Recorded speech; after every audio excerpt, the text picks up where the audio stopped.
જૂનાગઢમાં ગિરનારની ગોદમાં શરૂ થયેલી લીલી પરિક્રમા માટે સમગ્ર ગુજરાતમાંથી શ્રદ્ધાળુઓ જૂનાગઢ પહોંચી ગયા છે। પરિક્રમામાં ભાગ લેવા માટે લોકો જીવના જોખમે ટ્રેન ઉપર સવાર થઈને જઈ રહ્યા છે। જો કે શુક્રવારે ટ્રેનની ઉપર બેઠેલા યાત્રીઓ નીચે પડી ગયા હતા અને આ જોખમી મુસાફરીનો વિડીયો વાયરલ થતા સુરક્ષાને લઈને સવાલ ઉભા થયા હતા। ત્યારે રેલવે પ્રોટેક્શન ફોર્સ દ્વારા ટ્રેન ઉપર બેસવાની હવે સખ્ત મનાઈ ફરવામાં આવી છે। મુસાફરો માટે હવે બસો દોડાવી રહ્યા છે। પરિણામે હવે ટ્રેન ઉપર કોઈ જ મુસાફરો સવારી કરતા જોવા નહીં મળે।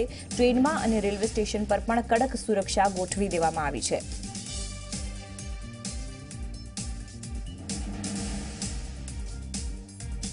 ये मैं बताना चाहूँगी कि परिक्रमा मेला की भीड़ इस बार 2 दिन पहले से ही शुरू हो गई है।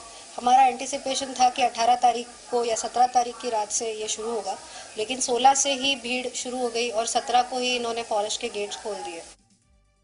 से आया जूनागढ़ में परिक्रमा करवा आऊँ छूँ। आलखेरे ऊपर बेसवानी व्यवस्था पहला एवं थयुं हतुं, 2 दिवस पहला घटना घटी थी કે નીચે શોર્ટ બોટ લાગ્યો હતો, એટલે આ વખતે આજથી પોલીસ બંદોબસ્ત એવો કર્યો છે કે ઉપર બેસવા દેવા અમને એની માટે અલગ વ્યવસ્થા કરી છે બસની, અને ટ્રેનમાં સમાય લોકો એટલે ટ્રેનમાં બેસીને આવે છે।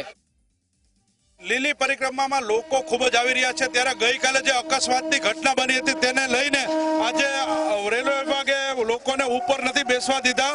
આપ જોઈ રહ્યા છો આ ટ્રેન અત્યારે આવી રહી છે, દેલવાડા તરફથી ટ્રેન આવી રહી છે, અને આ ટ્રેનમાં દર વખતે ડબ્બા ઉપર લોકો બેસીને આવતા હોય છે, પરંતુ ગઈકાલે જે ઘટના બની છે એ ઘટનાને લઈને રેલવે તંત્રએ કોઈ પણ મુસાફરને ટ્રેનના ડબ્બા ઉપર નથી બેસવા દીધા। એ આપ જોઈ શકો છો, આ ટ્રેન અત્યારે આવી રહી છે જૂનાગઢમાં પરિક્રમાની અંદર, અને આ ટ્રેનની અંદર અત્યારે લોકો ખૂબ જ ગીચોગીચ ભરેલા છે અને ઉપર કોઈ માણસોને બેસવા નથી દીધા। એ આપ અત્યારે આપણે ટ્રેનને નિહાળી। ઝી મીડિયા માટે હનીફ ખોખર।